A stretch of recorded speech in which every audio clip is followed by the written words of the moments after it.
شاعر نے کہا ہے یوں تو سارے نبی، توجہ میری طرف رکھیں، یوں تو سارے نبی محترم ہیں مگر سرور انبیاء تیری کیا بات ہے۔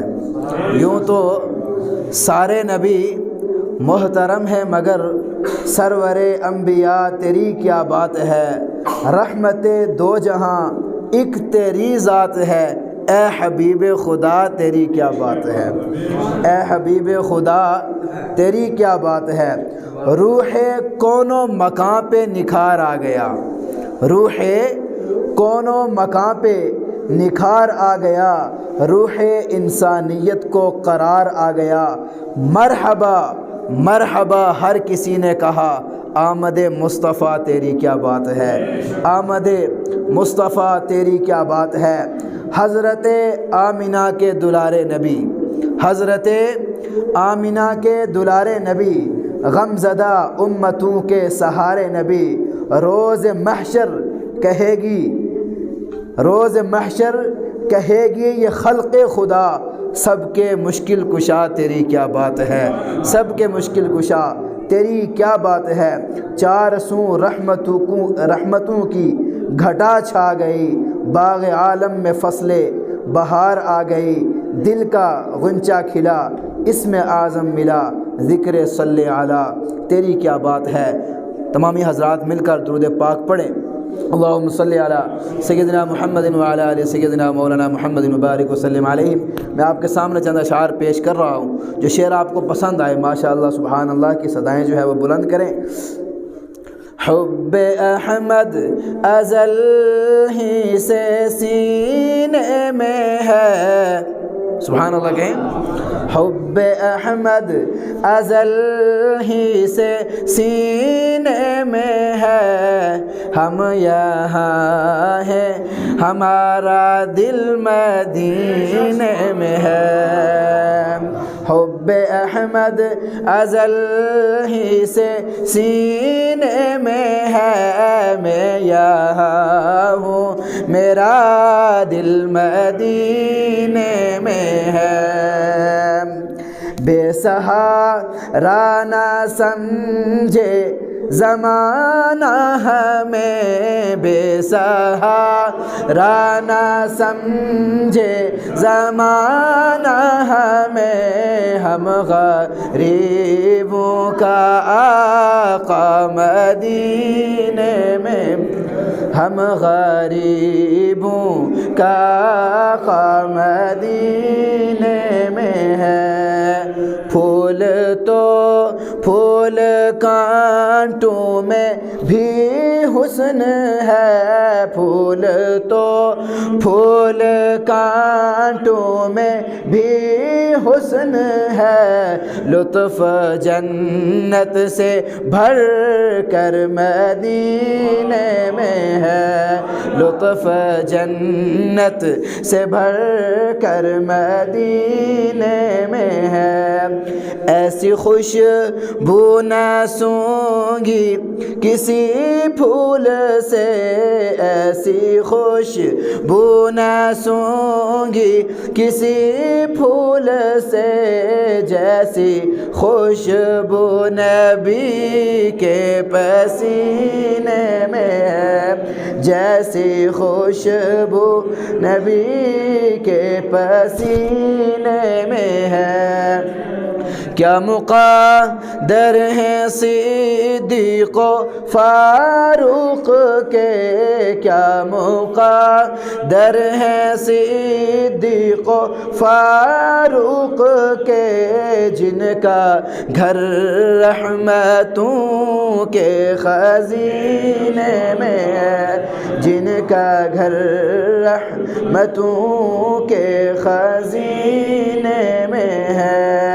میری نسبت مدینے سے یوں ہی نہیں، میرے آقا کا روضہ مدینے میں ہے، اور پھول کھلتے ہیں پڑھ کے صلی علی، پھول کھلتے ہیں پڑھ کے صلی علی، جھوم کر کہہ رہی ہے یہ باد صبا، جھوم کر کہہ رہی ہے یہ باد صبا، ایسی خوشبو چمن کے گلوں میں کہاں، جیسی خوشبو نبی کے پسینے میں ہے۔ ایک بچے کی تڑپ میں آپ کے سامنے بیان کر رہا ہوں۔ چھوڑنا تیرا طیبہ گوارا نہیں، چھوڑنا تیرا طیبہ گوارا نہیں، پوری دنیا میں ایسا نظارہ نہیں، ایسا منظر زمانے میں پیارا نہیں، جیسا منظر مدینے میں موجود ہے۔ اپنے روزے میں زندہ ہے میرا نبی، روزہ جنت ہے تو شک نہ کرنا کبھی، مردے جنت میں ہوتے نہیں دوستو، اور وہ جنت کا ٹکڑا مدینے میں ہے، حب احمد ازل ہی سے سینے میں ہے، میں یہاں ہوں میرا دل مدینے میں ہے۔ حضرات گرامی، رب کائنات قرآن مجید فرقان حمید میں ارشاد فرماتا ہے، النبی اولا بالمؤمنین من انفسہم۔ ترجمہ کنز الایمان، یہ نبی مسلمانوں کا ان کی جان سے زیادہ مالک ہے، سبحان اللہ۔ اب اولا کا جو لفظ ہے، النبی اولا بالمؤمنین، اس کے 3 معنی ہیں، زیادہ حقدار، زیادہ قریب اور زیادہ مالک، اور اس آیت میں یہ تینوں معانی مراد لینا درست ہیں۔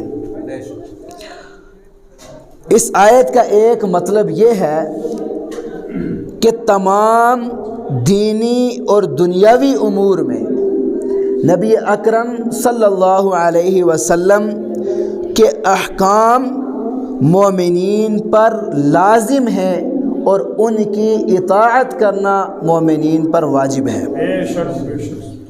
النبی اولا بالمؤمنین، یعنی محبت رسول کا حقیقی معیار، یعنی محبت رسول کا ہر کوئی دم بھرتا ہے۔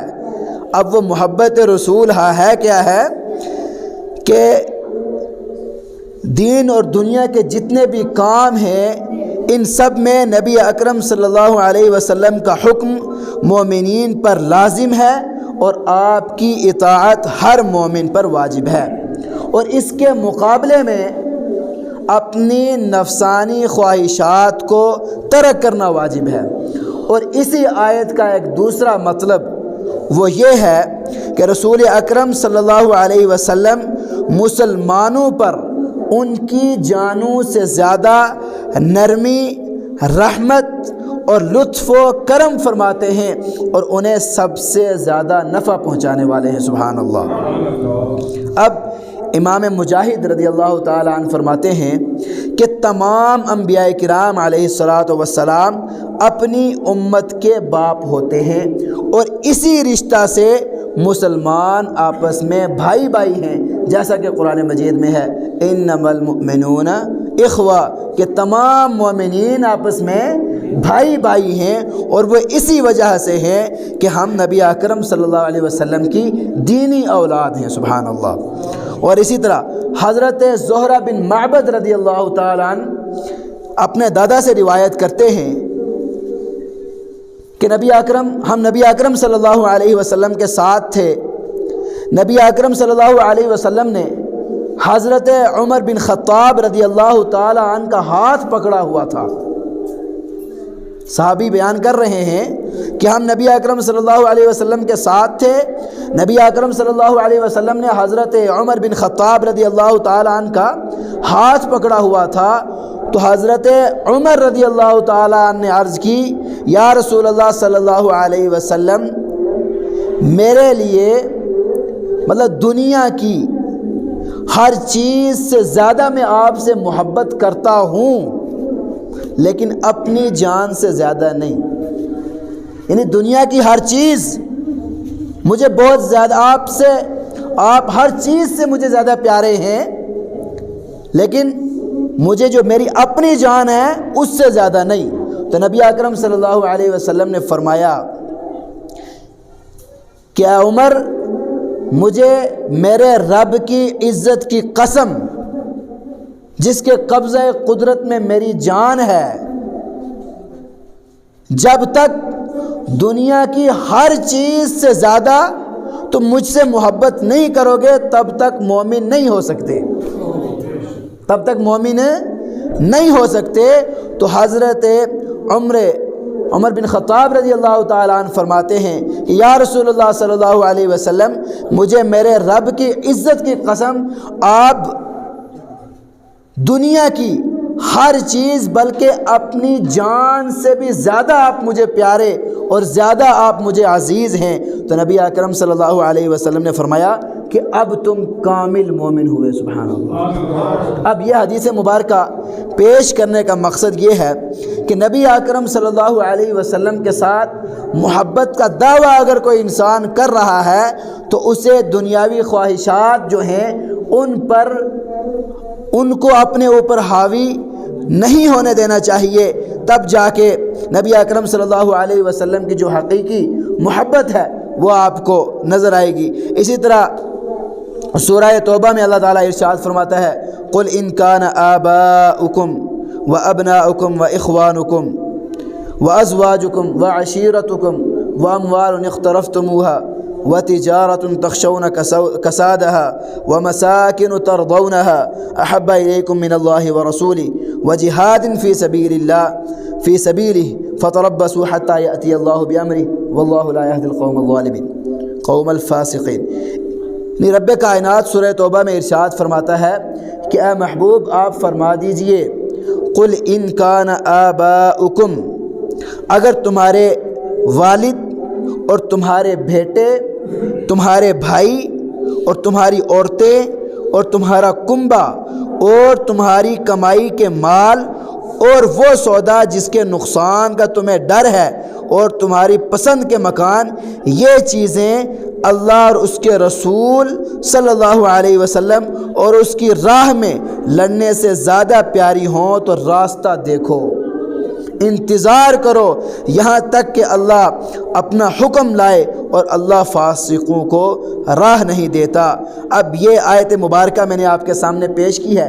اس میں واضح الفاظ ہیں کہ اگر کوئی انسان اللہ اور اللہ کے رسول کی محبت کا دم بھرتا ہے لیکن کسی جگہ پر آ کر وہ اپنے والد کی محبت میں اس طرف کوتاہی کر دیتا ہے یا اپنی بیٹوں کی وجہ سے کہیں کوتاہی ہو جاتی ہے یا کہیں اپنے گھر والوں کی وجہ سے کہیں کوتاہی ہو جاتی ہے تو یہ سب چیزیں جو ہیں جب تک انسان کے اندر ان کی محبت رہے گی تب تک اس آیت کے مطابق جو ہے نبی اکرم صلی اللہ علیہ وسلم کی محبت اور حقیقی ایمان جو ہے وہ انسان کے اندر داخل تب تک نہیں ہو سکتا. تو حضرات گرامی ایک حدیث مبارکہ ہے لا یؤمن احدکم حتی اکون احب الیہ من والدہ وولدہ والناس اجمعین کہ لا یؤمن احدکم تم میں کوئی مسلمان نہ ہوگا جب تک کہ میں اسے اس کے ماں باپ اولاد اور سب آدمیوں سے زیادہ پیارا نہ ہوں. یعنی تب تک ہم مسلمان ہی نہیں ہو سکتے جب تک دنیا کی ہر چیز سے بڑھ کر ہم نبی اکرم صلی اللہ علیہ وسلم کے ساتھ محبت نہ کریں۔ تو حضرات گرامی، حضرت انس رضی اللہ تعالی عنہ سے روایت ہے، وہ فرماتے ہیں کہ نبی اکرم صلی اللہ علیہ وسلم نے ارشاد فرمایا، جس شخص میں 3 باتیں ہوں گی اس نے ایمان کی حلاوت پائی۔ یعنی جس انسان کے اندر 3 باتیں ہیں، وہ 3 باتیں مذکور ہیں، جس انسان کے اندر یہ 3 باتیں ہوں گی تو وہ انسان جو ہے ایمان کی حلاوت پائے گا۔ تو سب سے پہلا فرمان نبی اکرم صلی اللہ علیہ وسلم فرمایا کہ اللہ تعالیٰ اور اس کے رسول صلی اللہ علیہ وسلم ان کے ماں سوا سب سے زیادہ محبوب ہو۔ سبحان اللہ، یعنی سب سے زیادہ اگر وہ کسی کے ساتھ محبت کرنے والا ہے وہ اللہ اور اس کا رسول ہو۔ یہ ایمان کا ایک تقاضا ہے۔ اس کے بعد دوسرا، اللہ تعالیٰ ہی کے لیے کسی سے محبت کرے، یعنی اگر کسی کے ساتھ انسان اپنا دل لگا رہا ہے تو وہ للہ، اللہ تعالیٰ کی رضا کے لیے ہو۔ اور تیسری بات، کفر کی طرف لوٹنے کو ایسے برا جانے جیسے آگ میں ڈالے جانے کو برا جانتا ہے، یعنی کفر کو اس طرح کا برا جانے جس طرح کہ وہ آگ میں کسی تندور میں جا رہا ہے۔ اب یہ 3 باتیں جس انسان کے اندر ہو اس کو ایمان کی حلاوت جو ہے اس کے پاس ہوگی، اس نے ایمان کی حلاوت کو پایا ہوگا۔ اب محبت رسول کے بہت سارے تقاضے ہیں، اختصار کے ساتھ میں آپ کے سامنے بیان کرتا چلا جاؤں۔ یہ بہت سارے تقاضے ہیں محبت رسول کے، ان میں سب سے پہلا ایک تقاضا یہ ہے کہ احترام رسول صلی اللہ علیہ وسلم، کہ نبی اکرم صلی اللہ علیہ وسلم کی ہر بات کا، ہر قول کا، ہر فعل کا ہم نے احترام کرنا ہے، اور ان کے ساتھ جو بھی کوئی چیز منسوب ہے اس کا بھی ہم نے احترام کرنا ہے۔ قرآن پاک میں تفصیل کے ساتھ یہ بات موجود ہے کہ یا ایھا الذین آمنوا لا ترفعوا اصواتکم فوق صوت النبی، کیا ایمان والو، سب سے پہلے رب کائنات فرماتا ہے یا ایھا الذین آمنوا لا تقدموا بین یدی اللہ ورسولہ، اے ایمان والو اللہ اور اس کے رسول سے آگے نہ بڑھو اور اللہ سے ڈرو، بے شک اللہ سنتا اور جانتا ہے۔ ایک بات ہوگی۔ اب رب کائنات پھر فرماتا ہے اے ایمان والو اپنی آوازیں نیچی رکھو، اونچی نہ کرو۔ یا ایھا الذین آمنوا لا ترفعوا اصواتکم فوق صوت النبی، یعنی ان سے اپنی آوازوں کو بلند نہ کرو۔ یہ ادب سکھا رہا ہے بارگاہ نبوی کا قرآن پاک ہمیں۔ اور اسی طرح جب یہ آیت مبارکہ نازل ہوئی کہ اپنی آوازوں کو نبی اکرم صلی اللہ علیہ وسلم سے اونچا نہ کرو، تو ایک صحابی ہیں رضوان اللہ تعالی علیہم اجمعین، تمام صحابہ کرام رضوان اللہ تعالی علیہم اجمعین محتاط ہوئے اور سید عالم صلی اللہ علیہ وسلم سے گفتگو کے دوران بہت سارے احتیاطوں کو اپنے اوپر لازم کر لیا۔ اور ایک صحابی ایسے تھے جو نبی اکرم صلی اللہ علیہ وسلم کی خدمت میں رہا کرتے تھے۔ ہوا یوں کہ جب یہ آیت آئی کہ اپنی آوازوں کو بلند نہ کریں تو وہ صحابی اپنے گھر چلے گئے اور ایک کونے میں جا کر بیٹھ گئے۔ کافی دن جو ہے وہ نہیں آئے، تو جب نبی اکرم صلی اللہ علیہ وسلم نے دریافت فرمایا کہ وہ صحابی کہاں ہیں، تو کسی صحابی نے بتایا کہ وہ جو صحابی ہیں وہ اپنے گھر میں ہی ہیں، بیمار بھی نہیں ہیں، کافی دنوں سے اپنے گھر میں ہیں۔ تو نبی آخر الزمان خاتم پیغمبر صلی اللہ علیہ وسلم نے فرمایا کہ کیا وجہ ہے وہ کہ اتنے دن سے تشریف نہیں لا رہے؟ تو وہ جو صحابی تھے وہ کہنے لگے کہ مجھے میری آواز تمام صحابہ کرام سے جو ہے وہ بلند ہے، تو اس وجہ سے میں تو جہنمی ہو گیا، کیونکہ قرآن پاک کا اعلان ہے آواز میری بلند ہے، تو اس وجہ سے میں تو جہنمی ہو گیا۔ جب نبی اکرم صلی اللہ علیہ وسلم کو یہ خبر پہنچی تو نبی اکرم صلی اللہ علیہ وسلم نے فرمایا کہ آپ جہنمی نہیں ہوئے بلکہ آپ جنت والوں میں سے ہیں۔ سبحان اللہ۔ اب یہ بشارتیں نبی اکرم صلی اللہ علیہ وسلم جو ہے وہ عطا فرما رہے ہیں۔ تو حضرات گرامی، مہمان خصوصی جو ہے وہ بھی تشریف لا چکے ہیں۔ حضرت علامہ مولانا عبدالشکور مصباحی صاحب بھی جلوہ گر ہیں، اور مولانا سجاد صاحب ابھی شاید باہر تشریف لے گئے ہیں۔ تو اب میں آپ کا زیادہ وقت نہ لیتے ہوئے آپ جن مہمانوں کے بیانات سننے کی غرض سے یہاں پر آئے ہیں، تھوڑی ہی دیر میں ان کو آپ کے روبرو کروں گا۔